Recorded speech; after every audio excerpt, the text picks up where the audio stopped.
Sputter. So I'm logged in as an administrator. It shows the user here, role as administrator. You can see the overnight pressure. I wanted you guys to look at it. It went to, without liquid nitrogen, it went to 3.95, give or take, on the -7. So that's actually very, very good. Of course, that being said, it's nice and clean still. You know, we just did a little sputter yesterday just for testing, very quick sputter. All your controls will start from here. There is a menu here where you can set your date, time, your system settings, you know, units, that kind of stuff. You most likely won't be playing around with this unless you change maybe my flow controller. User management, you can add, delete up to 15 users. Change passwords here and everything. So it automatically logs an account after 90 minutes of inactivity. That's it. There's no USB drive detected right now. The manual will tell you which USB drives you can use, or compatible drives. The same. They have to be a particular kind. They can't be too big either. You know, these small systems don't handle that kind of capacity. It does have the data logging, so you can extract data logging. I think it data logs up to 50 runs, and then if you don't back it up by then, it will reset itself. It will delete all of them. So your USB port here for backup, you can insert it, back it up if you need it. This is just the display of the PLC rack. Red off, green on. Gives you the value of the analog inputs and outputs. I think this is 0 to 16,000 or 0 to 32,000, I forget. And this is 12 bits of 4,095. This is mostly for maintenance. You guys probably not be using it, but it's there. You can do some pump down rates, so you can go in and check your pump down rate if you're starting from an atmosphere. You can also run a leak up rate, so you can hit start, it will close the high vac valve, measure for amount. You can put your amount of time here. There's a chamber volume and all that, so it will give you a leak up number that you can go in. So system settings, okay, date and time. I don't want to go in there, but that's where you change your date and time. Data logging, you can set up it data logs every 5 seconds when you're doing an automatic run, and you can reset the run numbers here if you need to. And archived. Current has got 14 runs, and max is 50 runs. If you press that button, it erases everything in there. So that's pretty much it for this menu. And of course, refer to the manual. I think they explain fairly well what this is here. This is my identification. That's our propaganda. So they tell you, hey, it's in the vacuum. It gives you a serial number if you ever need to contact us. The model and the serial number are very important. You know, we need, whether it's by email or anything like that, you know, make sure you include that. Target information. Right now I have them both set at their copper. They really don't have many kilowatt hours because I only ran there a few seconds just to make sure the power supplies came on and everything came on. So, oops, I'm in the wrong set. Come on. So that takes care of this menu. Here you can auto pump, auto vent, even in manual mode. You can just launch it. It will start it, you know, for you instead of you sitting there pressing buttons. Gas control. Right now, you have one mass flow controller. I was figuring out it's got 57 SCCM because it's 5 milliliter on the machine right now. So this turns it on and off.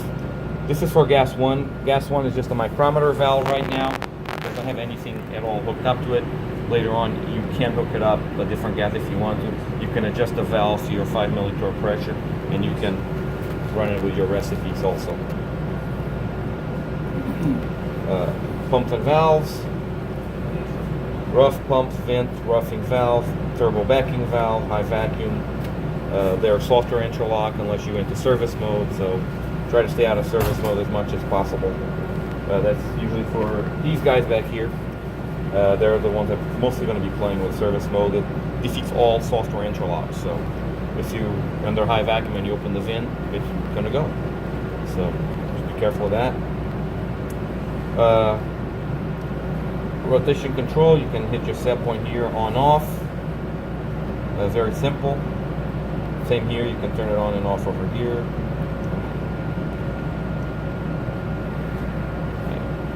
Come on. Okay.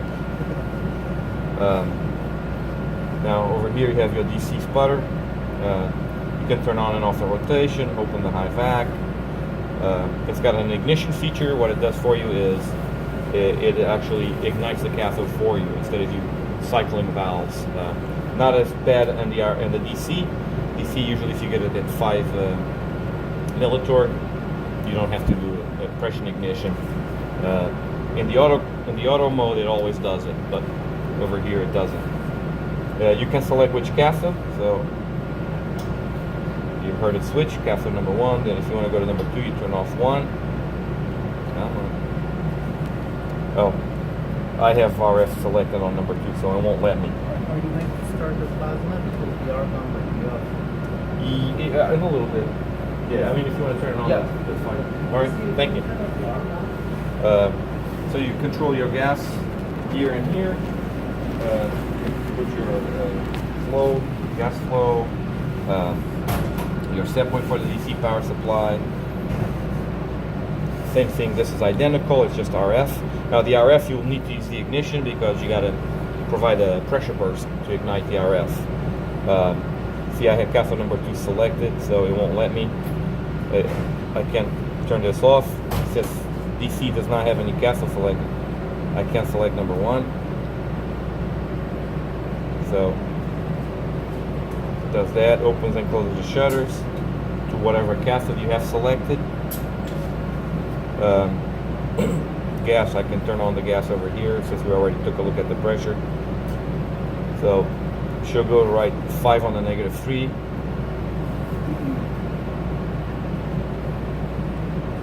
Your argon's on. Yep, thank you. So you're right around 5 there. So and this is the manual controls for the whole thing.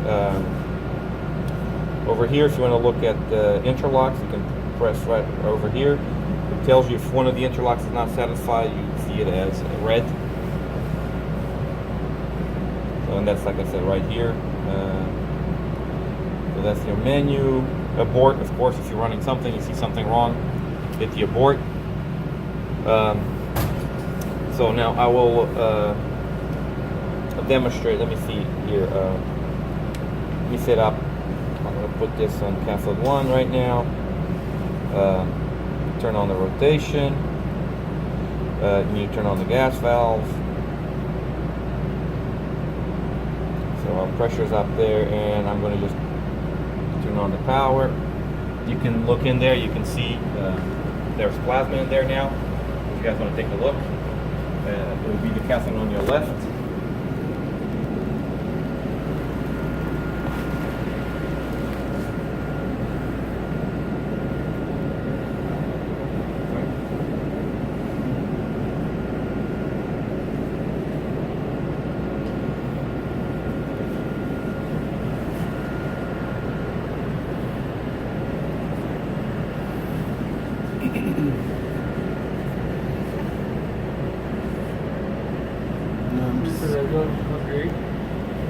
Yeah, right now, yeah. Do you see it?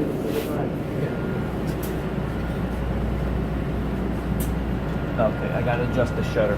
It probably moves, I guess, a little bit. Oh, okay. Playing around with it yesterday. I may have to tighten it up. So what else? Oxygen or So- what kind of gas is that? Argon. Argon. Purple's argon. Okay. If you see purple, you know it's argon. Okay. All right. Just confused because when I use Yeah. plastic, cleaning purple is oxygen. Oxygen's more like a whitish. Oh yeah. Well, I mean Yeah. the machine I was using. Yeah. So, all right, I'm gonna ignite the RF now. So I put 75 watts in, cathode number 2, so you're gonna see it on this guy. And since it's RF, I'm gonna hit the ignition. So it's gonna wait, close the high vacuum valve, ignite, reopen the high vacuum valve. See your pressure start going up. When it gets to 8 on the tube, you'll see the power come on and open the high vac valve. So now you should have RF plasma on this side.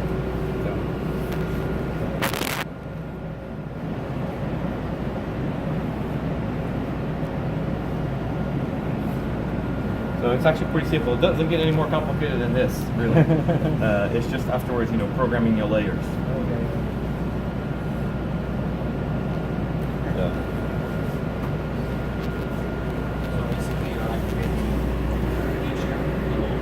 You can't create it. Sorry. Manually. So I can go in here right now.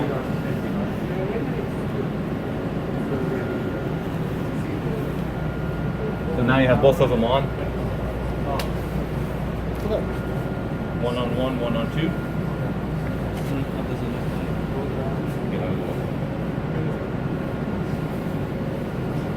And you can do coil deposition also in the multi-layer. So what is the The plasma. Is it Nope. Did This they will put plug in targets? just the monitor. No, not That's yet. it. No sample. You can reduce the power. This So it's is just getting a Yeah. this will just give you a baseline, and then you have to adjust your power according to what you want. Yep. It's just a readout. That's all it is. They didn't buy the controller option. All right. The two guns, right? Yeah, two All right. like. Turn them off. I'm going to vent. I need to adjust this shutter. I want to show you guys the inside also.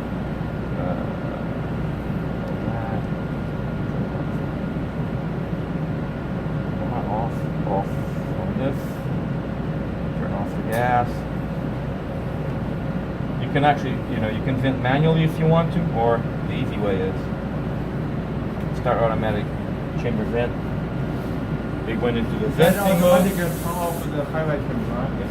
Automatic Yep. before yeah. It's already done. It's already off.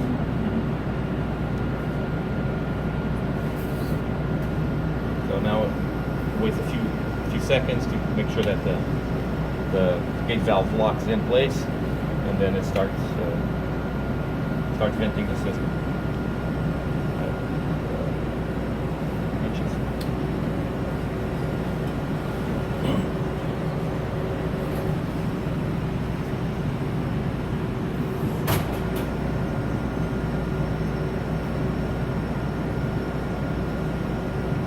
So if we need to mount the sample inside it,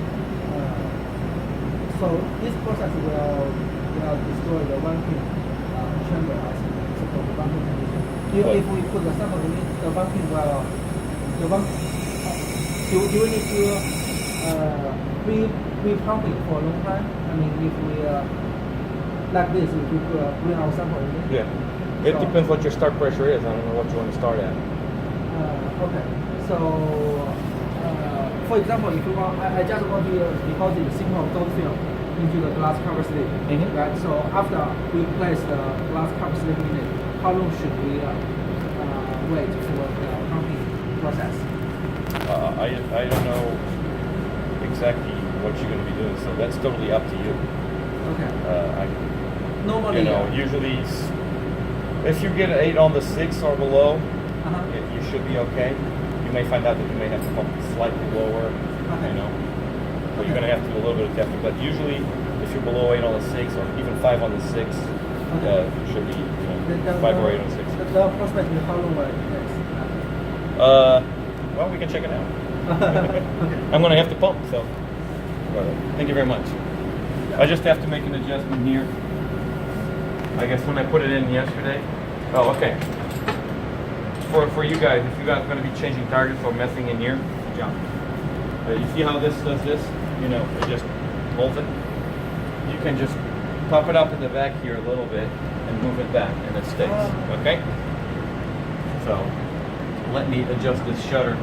Well, yesterday, I guess when I put it in, the cylinder didn't have air yet. So it must have moved when I put it in there.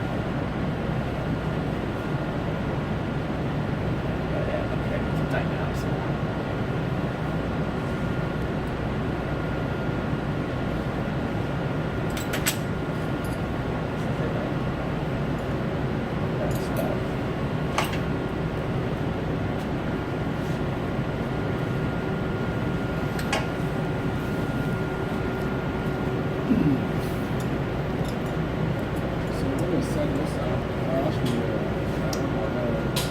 From the reference of the article recipe, right? When we set all this stuff up. When we're making a setup right there, Yeah. it's according to the article or recipe that we're going to put, right? Yeah. I mean, the manual should have a step-by-step. Okay, cool. The writing paper manual right here. It has been attached. So you know. The Jinwei. Cool. He attached the manual. You did attach the manual. You attached the manual. Yeah. So the shutter now is it controllable? Automatically? I think so. We'll ask. I don't know actually. So we're gonna mount our sample like today, right? Yeah. That's right.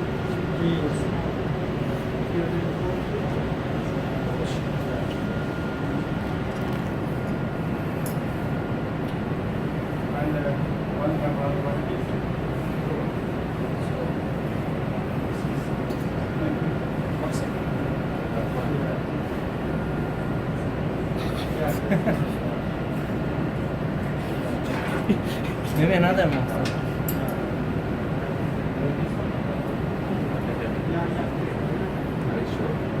I called you when you left because I didn't know which room you were in.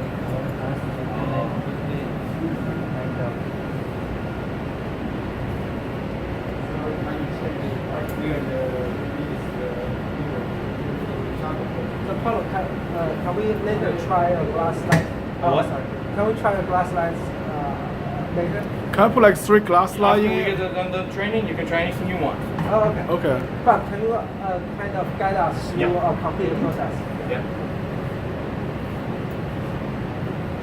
Just making sure that. Can I get my finger in it? Got my gold finger key? You can.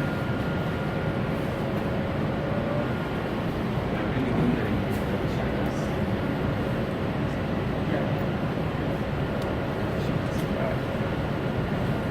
All right. I mean, you can see right now, the rotation that's there, it tilts like this as it goes around.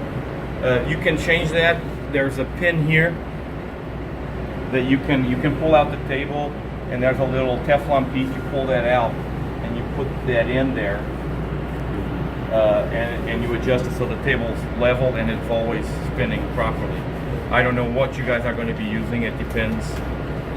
You know, on uniformities, it depends on what you're trying to do. So.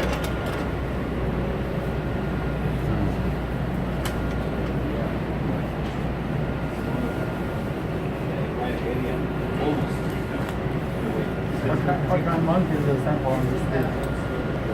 It's an aluminum plate. You can drill and tap to anything you want. I wish it's Teflon too. You can pull it out, drill little holes and tap them, and put any clips you want on there. Everybody's substrate's a little different, so we don't. There's no way we can guess at that. So if it's a small aluminum plate, you can do whatever you want. Excuse me, sir, you're saying that changing Teflon T depends on what we want to mount, right? Yeah, the little Teflon piece is just it rotates around and it makes Yeah, the can table. you point? Is the ones at corner right here? I'm sorry. What about? Is the Teflon T by corner like right here at this position?